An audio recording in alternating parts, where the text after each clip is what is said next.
Blessings in Jesus, dear friends. My name is James Jacob Pratt of Warrior Ministries, coming to you here on RTN Christian TV and radio. Word for the weekend. RTN is a multi-formatted Christian media ministry. We have, of course, internet TV and radio. We have social media.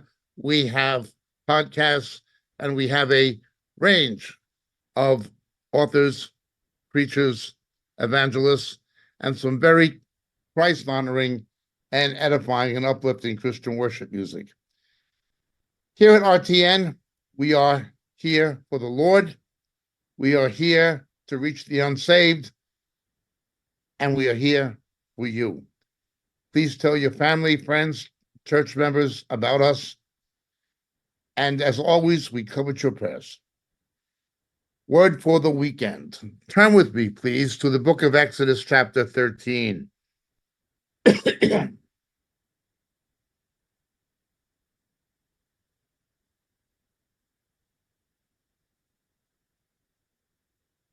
Verse 9, and it shall serve as a sign to you on your hand and as a reminder on your forehead, that the law of the Lord, that is the Torah, may be in your mouth. For with a powerful hand the Lord brought you out of Egypt.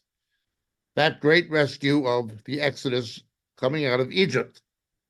But notice we are introduced to the mark on the hand and the forehead. The hand and the forehead. What we find here stretches through Scripture with this kind of a marking. Turn with me, if you will, to the book of Ezekiel. The book of Ezekiel.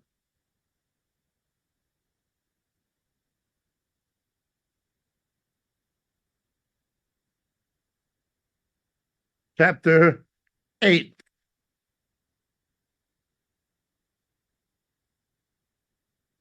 The abominations that are seen in the temple. The abominations that are seen in the house of the Lord. In Ezekiel chapter 8. We see this in verse 11.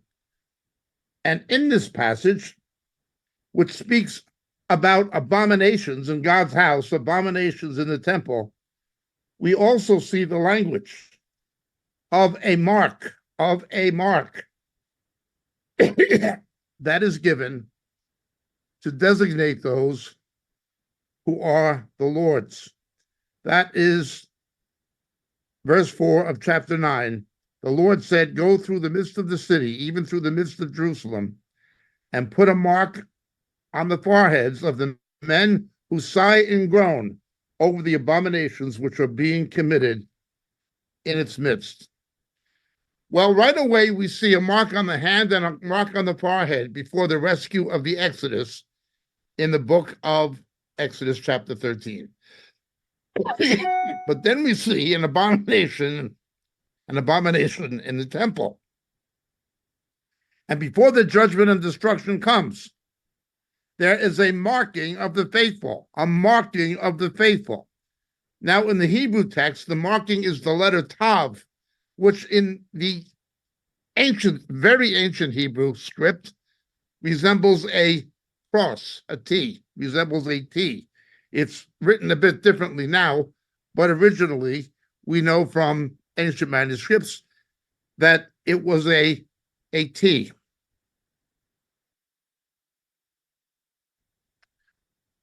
Go through the midst of the city and mark the foreheads of those who are going to be rescued when this abomination takes place in the temple.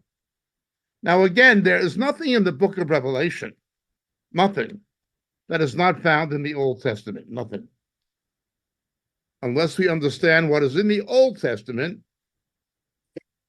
it is next to pointless to try to contemplate or understand what we see in the New Testament.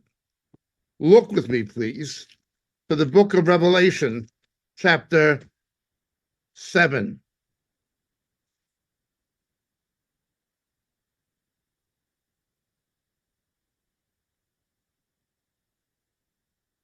Verse 14, we have those who've come out of the great tribulation. Verse 9, Then I looked, and a great multitude no one could number. Okay, that's what happens. However, in Revelation chapter 7, verse 4, verse 3, do not harm the earth or the sea or the trees until we have sealed the bondservants of our God on their foreheads. What we see happening at the rescue in the book of Exodus, what we see happening at the rescue at the time of the Babylonian captivity in the book of Ezekiel because of an abomination in the temple, foreshadow and are recapitulated in what we see in the book of Revelation. Okay, this of course speaks to the mark of the beast. It's right there that there is a marking, and it names the head, forehead, and or the hand. Before the rescue, that is before the rescue of Israel, the rescue of the faithful of Judah at the time of the Babylonian captivity, and of course the 144,000 in the book of Revelation chapter 7. An escape. We know the rapture will be an escape. We're told these are the ones who've come out of the great tribulation. We are not rescued from tribulation. We are rescued from the wrath of God, which is much, much worse than the great tribulation and follows it. The rapture takes place here between the sixth and the seventh seals. The seventh seal, the trumpet judgments, followed by the three woes. That is the wrath of God unleashed. This is what Revelation chapter 3, verses 10 and 11 calls the hour of testing. The faithful church will not be here for that. They will not experience the wrath of God. We are not appointed unto wrath. Tribulation is something else. Faithful believers have always suffered tribulation. But we will not experience the wrath of God. In Hebrew, the Haron Yah, the Orge in Greek. We will not experience that. These are those that come out. They're not going to be here for the wrath. Once the faithful church is removed, either by rapture or resurrection, then the wrath of God is poured out on the kingdom of Antichrist. We've talked about this multiple times before. But let's look at the Olivet Discourse, Luke's version today, Luke chapter 21.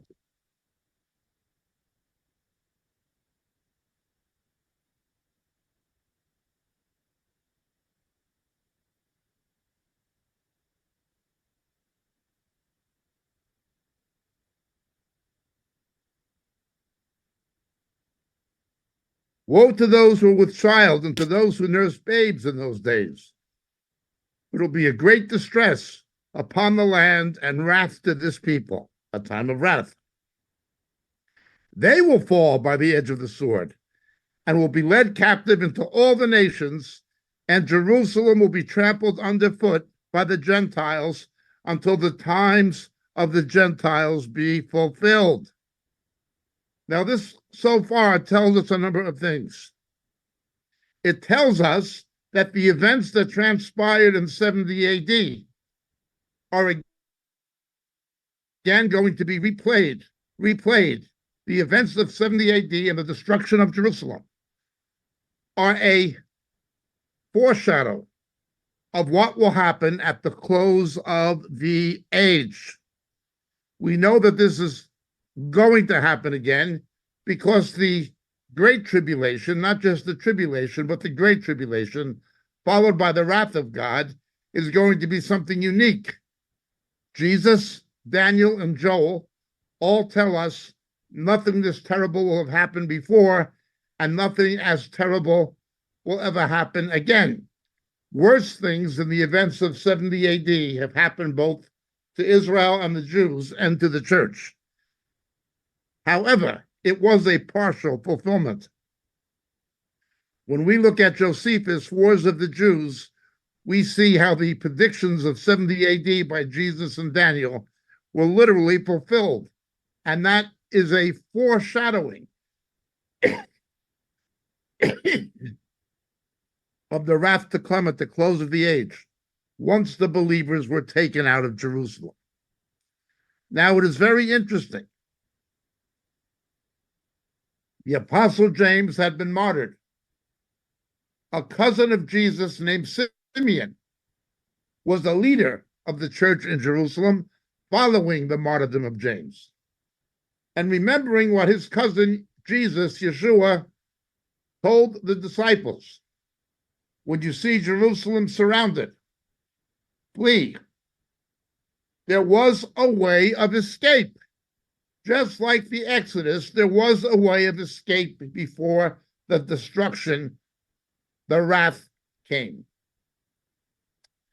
God's wrath was poured out in Exodus on Pharaoh and his army and on the Egyptians. The Hebrews escaped.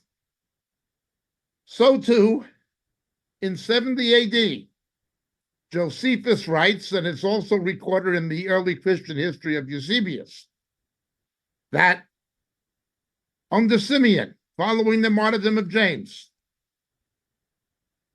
inexplicably, the Roman general, later Emperor Titus, lifted the siege very temporarily on Jerusalem.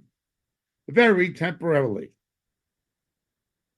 Simeon and the other leaders organized the believers, and they escaped out of Jerusalem to a place called Pila in the Transjordan. It literally happened, and they thought that that was going to be the rapture. They were rescued before the destruction of the temple.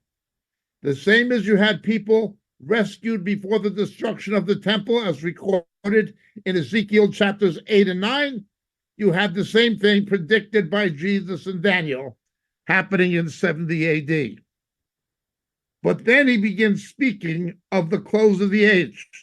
The time frame shifts in verse 25 of Luke 21. There will be signs in the sun, the moon, and the stars, and upon the earth dismay among the nations, in perplexity at the roaring of the sea and the waves, men fainting from fear, the expectation of things which are coming upon the world, for the powers of the heavens will be shaken, and they will see the Son of Man coming in a cloud with power and great glory.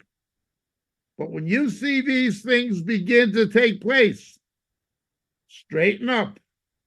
Lift up your heads, because your redemption is drawing near. Now, this speaks of the aerial return of Christ. He coming in the cloud for the saints. This is the rapture. This is the aerial coming of Christ. It is not the terrestrial coming of Christ, when his feet will stand on the Mount of Olives. In the aerial coming of Christ, he comes for the faithful believers. In the terrestrial coming of Christ, he comes with the faithful believers to establish his messianic millennial kingdom.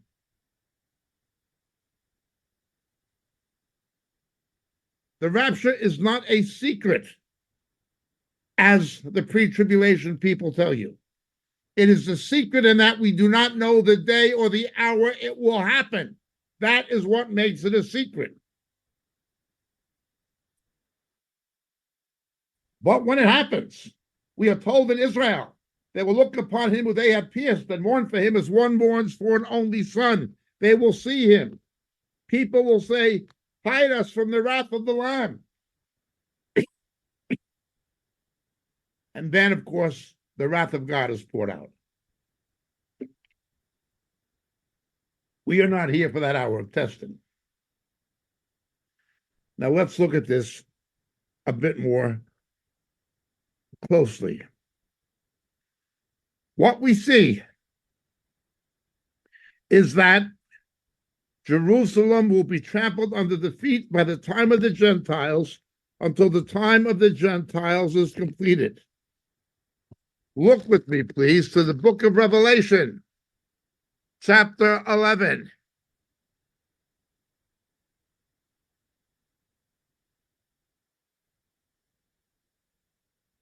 when the angel of God is told to rise and measure the temple. This is the tribulational temple of God, and the altar and those who worship in it. Leave out the court which is outside the temple, and do not measure it, for it has been given to the nations. The word there for nations is ethnon, Gentiles, and they will trample it underfoot, the holy city, for 42 months. Now, this involves the olive trees from the book of Zechariah. It involves the two witnesses and so forth. However, those who say that because Jerusalem is under the political and strategic control of Israel and the Jews, that means the time of the Gentiles is completed, are misguided. The time of the Gentiles will not be completed until the entirety of the Temple Mount is in the hands of the Hebrews, where you will have a priesthood that will minister to Christ during the millennium, who will reign not from a tribulational temple, but from the millennial temple. Right now, the militants in Gaza, the Hamas people, call themselves the Al-Aqsa Brigade. The Al-Aqsa being one of the two Islamic structures, the other being the Mosque of Omar or the Dome of the Rock on the Temple Mount. It would appear there will be some kind of a division of the Temple Mount. There are those who believe, archaeologically, following Dr. Dan Bahat, who I've met, that the Mosque of Omar, the Dome of the Rock, stands where the temple was. There are others following the late Dr. Asher Kaufman who believe that the temple was 70 meters north, where the Dome of the Spirits is. Directly, I'm back of the East Gate with a clear 180-degree line of sight to the cleft of the Mount of Olives. We also know from Dr. James Fleming, a Christian archaeologist, that the location of the present East Gate of Jerusalem, also known as the Golden Gate, or in Hebrew, Hashar Harakamim, the Gate of Mercies, is built on the same location as the East Gate in the time of Jesus, Yeshua, when he entered this triumphal entry. This would mean the tribulational temple could be built in a territorial compromise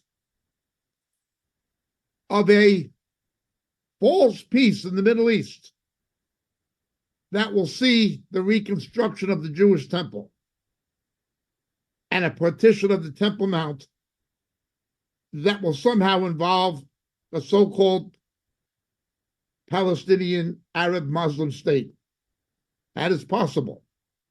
What we do know for sure, however, is all of the Temple Mount will not be in the hands of the Hebrews until the time of the Gentiles is completed, and a temple will be standing before the end of the times of the Gentiles. Remember, the Antichrist will bring a false peace to the Middle East. This is one of the reasons I am so skeptical about the Abrahamic Accords of Mr. Trump and so forth. The Antichrist will broker a false peace in the Middle East. Now, I'm not saying that Donald Trump's the Antichrist or anything like that. I'm simply saying there will be no lasting peace in the Middle East until Jesus returns. Nonetheless, Luke 21 tells us the Jews must be back in Israel and in Jerusalem for Christ to return. And this corresponds directly to what we see in the book of Revelation. Now, there are other passages that say the same thing, Zechariah 12 being another. But let's continue to look at this.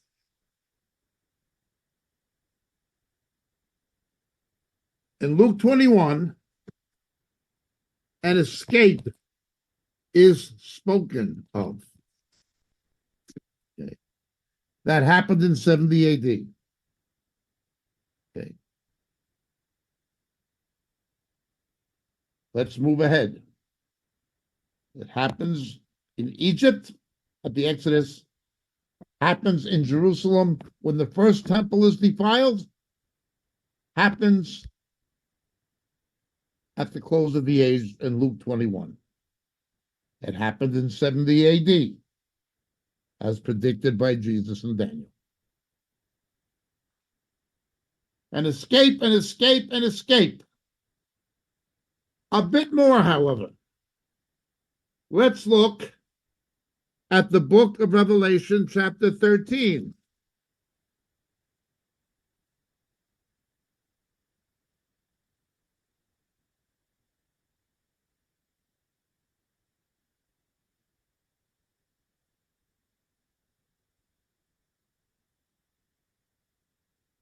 Verse 16. And he, that is the false prophet, in religious service or religious/political service to the Antichrist, provides no one should be able to sell or buy except the one who has the mark, either the name of the beast or the number of his name. He causes all, free men and slaves, to be given a mark on their right hand or on their forehead. Once more, goes right back to the Exodus chapter 13. God has a mark. Christ has a mark. Antichrist has a mark. Ezekiel, God has a mark. Okay. Revelation 7, God has a mark. Revelation 13, Satan has a mark. One is Christ, one Antichrist.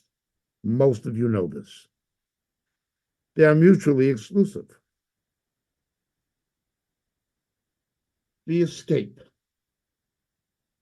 The escape. We will, by God's grace, if we are here at the time and have not given up the ghost by natural means and gone to be with the Lord by natural means, or have not been martyred. Many will be martyred, but Jesus conquered death. That is also a way of escape. We have already escaped biological death because of the resurrection of Christ. Death has no power over us because it had no power over him. We've escaped it.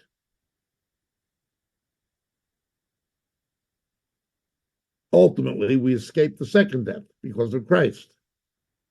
Nonetheless, this escape. The Bible speaks a lot about those who will escape.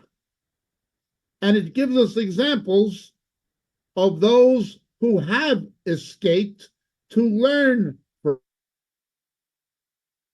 from. Certainly, the Hebrews who followed Moses in Exodus 13,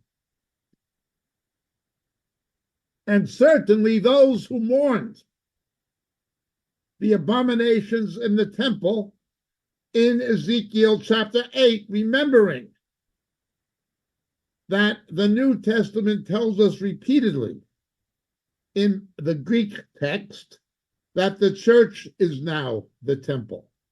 This is not to deny there will be a rebuilding of a literal temple for the Jews, but we are told multiple times, using various Greek terms, as you know, or many of you know, oikos, hagios, heron, naos. 7 times the church is called the temple. As Ezekiel beheld the abominations in the temple, as Christians, we likewise behold the abominations in the temple, that is the church, the backslidden apostate church. Ultimately, the Antichrist will set up an image in the temple just before the timing of the rapture with the false prophet. Those who mourn what is happening in God's temple are marked for rescue. When we see the ecumenical movement, the interfaith movement, the same-sex marriage agenda getting into the church, when we see pseudo-evangelical leaders, antichrists, people like Stephen Furtick saying, I am God Almighty, false prophets like Kenneth Copeland and Benny Hinn, those who see these abominations in the temple and mourn it will be marked for rescue. The apostate church and its adherents will not be rescued. They are marked for judgment.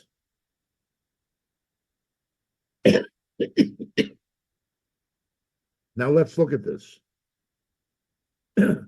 Remember, once the faithful church is removed at the close of the age, the primary purposes of God return back to the salvation of Israel and the Jews. He refocuses primarily on Israel again. But I only mention that in passing. So the first characteristic we see of those who are going to be marked for rescue are those who mourn the state of the temple and the abominations in it.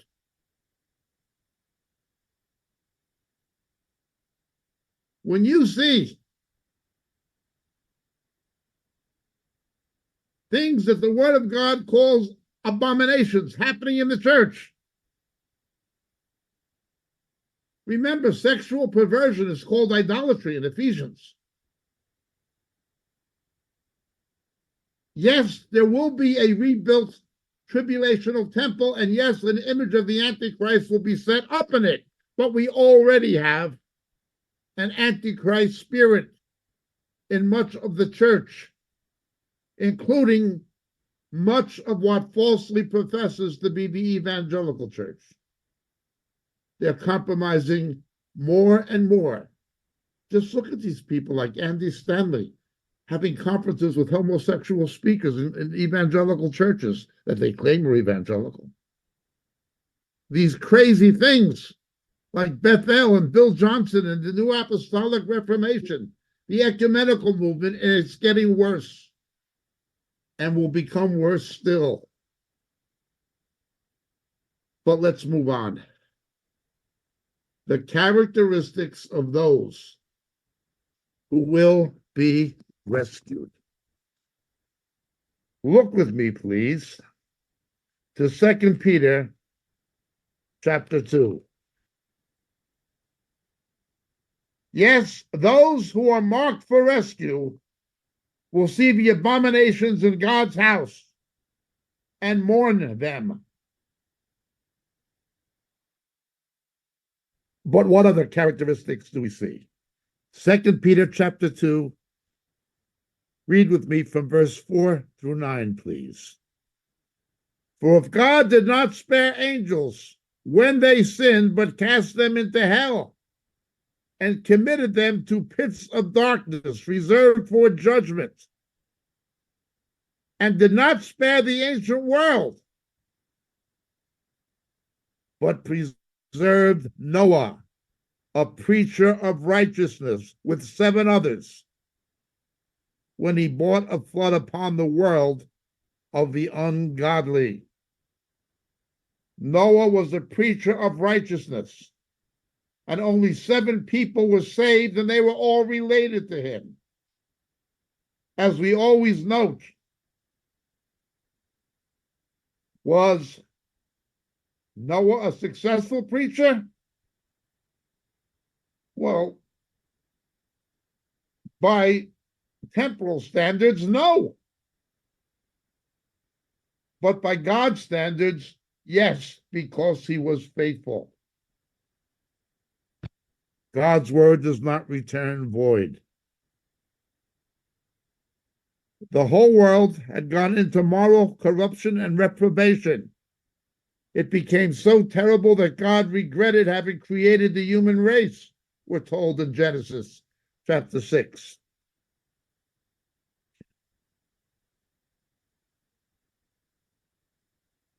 But before the judgment came, he saved Noah and his family. Remember, families that pray together stay together. God is in the business of saving families. Now, many will fall away and betray one another. Children will turn against their parents, etc., etc., etc. That is true. That is one side of the equation. But the other side of the equation is we see God saving families in Noah, in Sodom, as we'll come to in a moment, and when this ministry of Elijah returns, it'll turn the sons to the fathers and the fathers to the sons. Now, that has to do with the patriarchs of Israel, but it also has to do with the restoration of families that are under attack as never before. But let's look. So we read, Noah was rescued. He was righteous in an era of unrighteousness. In verse 6, if he condemned the cities of Sodom and Gomorrah to destruction by reducing them to ashes, having made them an example to those who would live ungodly thereafter. On the Moriel catalog, you will find a teaching tape, not even a minyan. The rescue of Lot. Once more, homosexuality will become more and more militant, as in the days of Lot, coming after families, coming after children, coming after our grandchildren. We see this. Taxpayers being forced to fund transvestites, reading stories to children as young as 4, 5, 6, and 7, but as young as 4 and 5. And those who oppose it are being called guilty of hate crimes and unfit to be parents. The corruption of the American government has become so evil, so satanic, that the FBI has become a demonic Gestapo, putting Christian parents on terrorist watch lists for objecting to these books being available to small children in school libraries. That is how evil it's becoming. That is what happened in the days of Noah, and it was that depraved in the days of Lot. They can't have their own children, so they're coming after other people's. There's a San Francisco choir of homosexuals singing proudly, "We're coming for your children, we're coming for your children." You can watch it online. What they don't know is God is coming for them. But first, God is coming for his children. There will be a rescue. Verse 6, if he condemned the cities of Sodom and Gomorrah to destruction by reducing them to ashes, having made them as an example. The people today, these militant homosexuals, having these parades in San Francisco and these places, and going into schools with the backing of teachers' unions and godless politicians,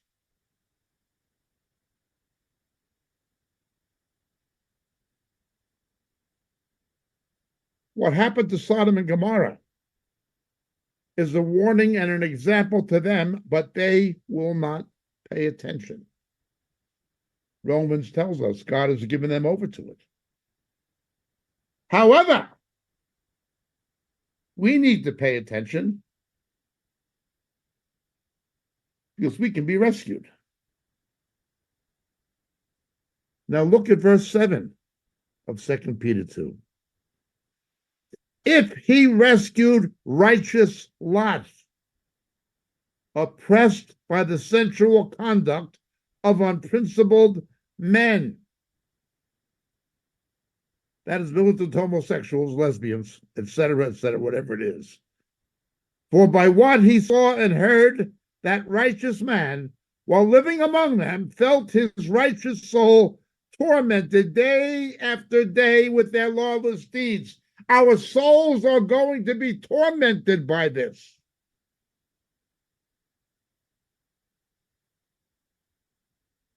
And you've got corrupt, godless politicians who are pro-abortion, who are in favor of indoctrinating young children. It's no secret. Kamala Harris, Joe Biden, Barack Obama in the United States, others in Britain, Australia, they're doing this. Romans tells us it's not just the homosexuals, it's those who give hearty approval to them. Well, a destruction is coming, but a rescue is coming. However, look at verse 9. The Lord knows how to rescue the godly from temptation and to keep the unrighteous under punishment for the day of judgment. Oh boy. And it continues. I'm in my hometown of New York at the moment, and not far from where I am speaking to you now. When I was a little boy, we had fire drills in school. And the first few days of the school year, we would practice the fire drills. Everybody knew you close the windows to stop the oxygen. Everybody knew the nearest safety stairs. The older children worked with the teachers to get the younger children out quickly. It was systematic and it was quick. Not rushing so nobody would trip on the stairs. That would create more problems. And evacuating a burning building. But rapid enough to get everybody out. And it was done with a stopwatch. The fire department would come and they would test every school. How fast can you evacuate the children out of the school? How quickly can the teachers get the kids out of that building? And you'd have these drills for the first couple of days of the school year. But then there was something else. Without any warning, the fire inspectors, sometimes called fire marshals in some places, where I lived, they were called the Fire Prevention Bureau. They would come, branch of the fire department, unannounced, legally permitted to come into the principal's office, or the headmaster, as you'd call them in England, and say, we're pulling the fire alarm. They'd pull the alarm. The alarm would sound in every classroom and every corridor throughout the school building. Bong, bong, bong. Neither the teachers nor the students knew it wasn't the real fire. As far as they could know, it was a real fire. Bong, bong, bong, bong. And the fire inspectors would have stopwatches. How fast could you evacuate this place? And then they'd go in and make sure everybody was out. And if the school failed to meet the standards, time-wise, of evacuation, they'd have to have more fire drills till they got it right. There was a terrible fire in Chicago in about 1958 or 59 when children, many, dozens of them, were burned, over 100 were burned alive. And they were jumping out of windows. And the national standards became extremely strict. In my youth, I recall two disasters. One took place in Aberfan in Wales, where a slag heap came down a hill and buried a school. Horrible. And another was this big fire in Chicago in a school. It was a Catholic school, and the kids were just burned alive. Some were asphyxiated. Others jumped out the window. It was awful, awful. And the standards became very strict.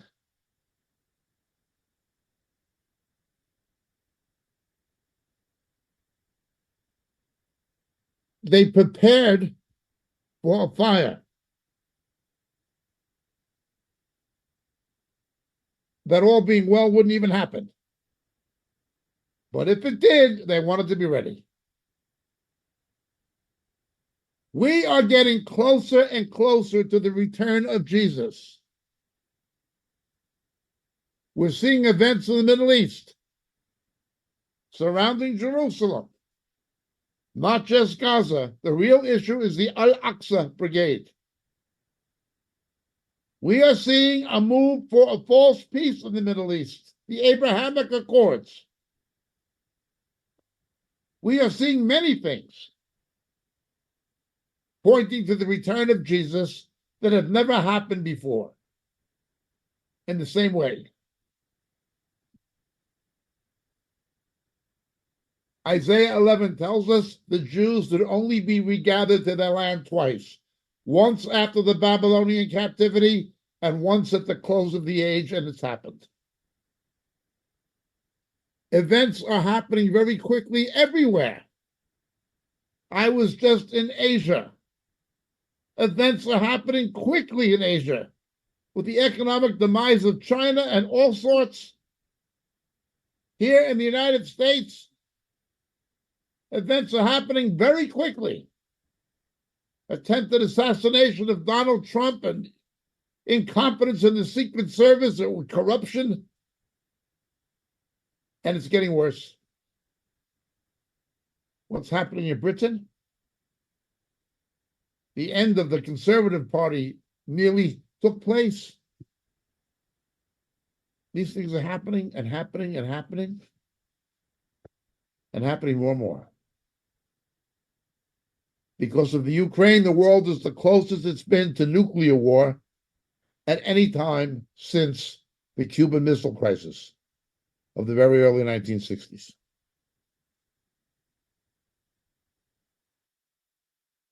And things are getting more precarious. Now, Luke uses a very interesting word. Poros. Perplexity.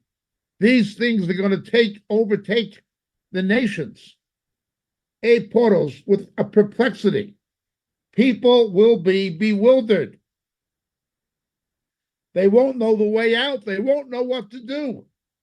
There'll be a combination of strategic and political and economic calamity. They won't know what to do. They won't know a way out of it. It'll become so terrible. Ultimately, the only way out will be the rapture, but most of them will not be raptured. That includes most of people who profess to be Christian. Who will be rescued?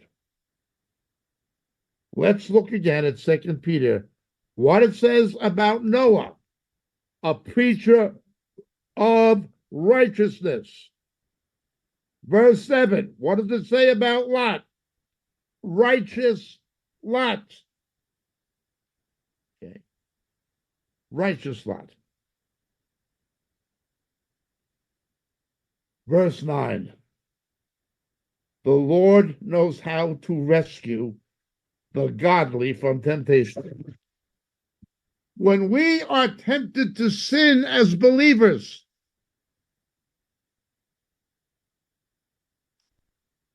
yes, it's the devil, but God is allowing it as a fire drill, as an evacuation drill. Those who will be rescued from the wrath of God are the ones who are rescued from the power of temptation. To understand this, the righteousness of Noah saved his neck. The righteousness of Lot saved his neck. Ezekiel saved his neck. Righteousness. The book of Revelation will be the same. But look with me, please, to 1 Corinthians chapter 10.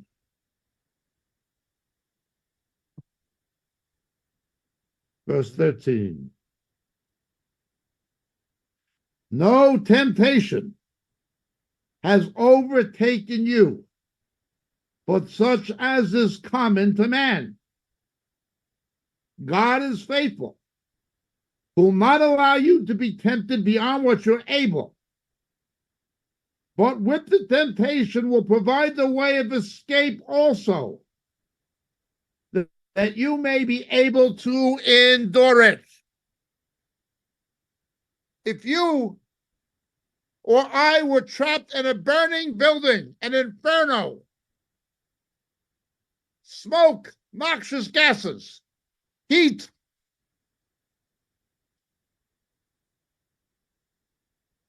walls burning, ceilings beginning to collapse,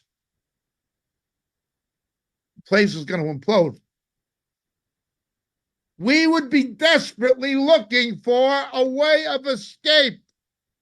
Where is the fire exit? Where's the fire stairs? Where is the fire escape? Is there a way out of here?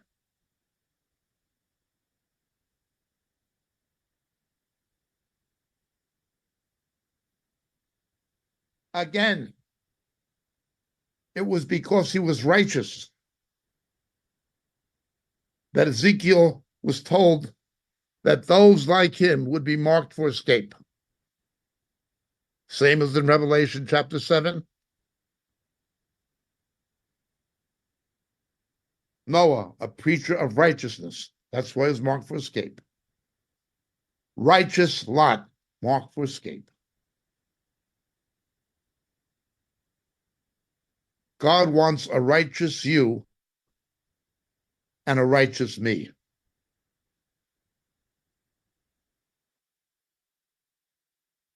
If we fail a fire drill, if we succumb to the sin that so easily besets, and everybody has something they struggle with.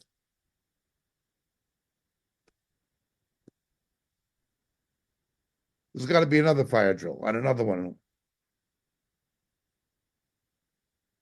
He wants to rescue us from the wrath and calamity that's coming. It may come in our lifetime. Frankly, I'd be surprised if it didn't. I don't know. I don't speculate about dates, but I know what the Bible says about the events, and they're happening at a faster pace. And this time is different than the other times. The Jews are back in their land and coming to faith in Christ again. Be that as it may, How do we know we're going to get out of here? The apostate church is not going to get out of here. The foolish virgins are going no place.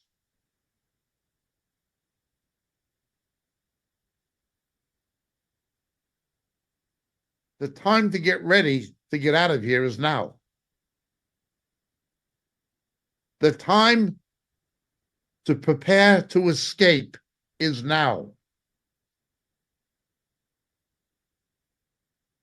Whenever we are confronted with temptation, God knows how to rescue the righteous from temptation. Look again, 1 Corinthians chapter 10.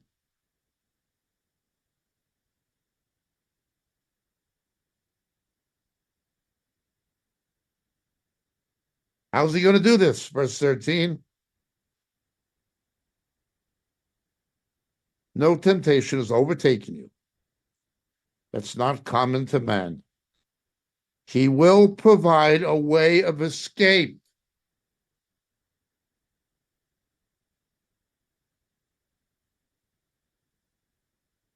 We have to understand that the way to be marked for escape from the wrath of God is to escape from the power of sin in our own lives now. And this applies to every single one of us. Every one of us.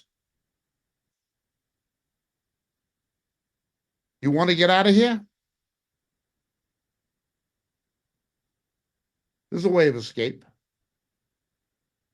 Well, what is it? When you're tempted to sin, doesn't matter what it is.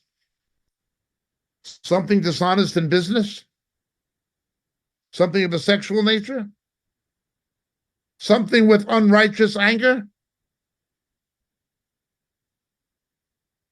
When it happens,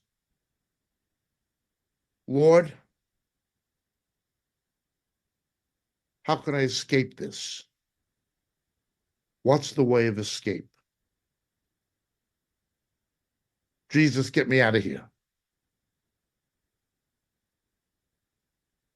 If you're in trouble, you'd say, Jesus, get me out of here. I almost drowned in a rip current. I prayed, Jesus, get me out of here. Get me out of this rip current. We need to pray with the same urgency when we're tempted. Jesus, please get me out of here. It could be flee youthful lust. It could be anything. Doesn't matter what it is. It only matters if you escape. The Lord will always provide a way to escape. There's always a way out. For those who go through the fire drills, when the real fire comes, it's going to be a very smooth, efficient, and orderly evacuation. We practice to escape now. Ezekiel was righteous. Noah was righteous. Lot was righteous. They escaped. Jesus is our righteousness. He will give us a way of escape. Thank you so much for listening. My name is James Jacob Prash from Warrior Ministries, coming to you here on RTN Christian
Dear friends and supporters, we at RTN TV are reaching out to our valued community with a heartfelt request. As a network dedicated to bringing quality content to your screens, we continually strive to improve and expand our offerings. However, this journey is not one we can embark on alone. Your support plays a crucial role in helping us achieve our goals. Whether it's funding new projects, upgrading equipment, or simply keeping our operations running smoothly, every donation, no matter the size, makes a significant difference. By donating to RTN TV, you become an integral part of our mission to educate, inform, and inspire. Together, we can continue to make a positive impact through the power of media. Please consider making a contribution today. Your generosity will help ensure that RTN TV remains a vibrant and dynamic force in our community. Thank you for your continued support and for being a part of the RTN TV family. Warm regards, the RTN TV Board.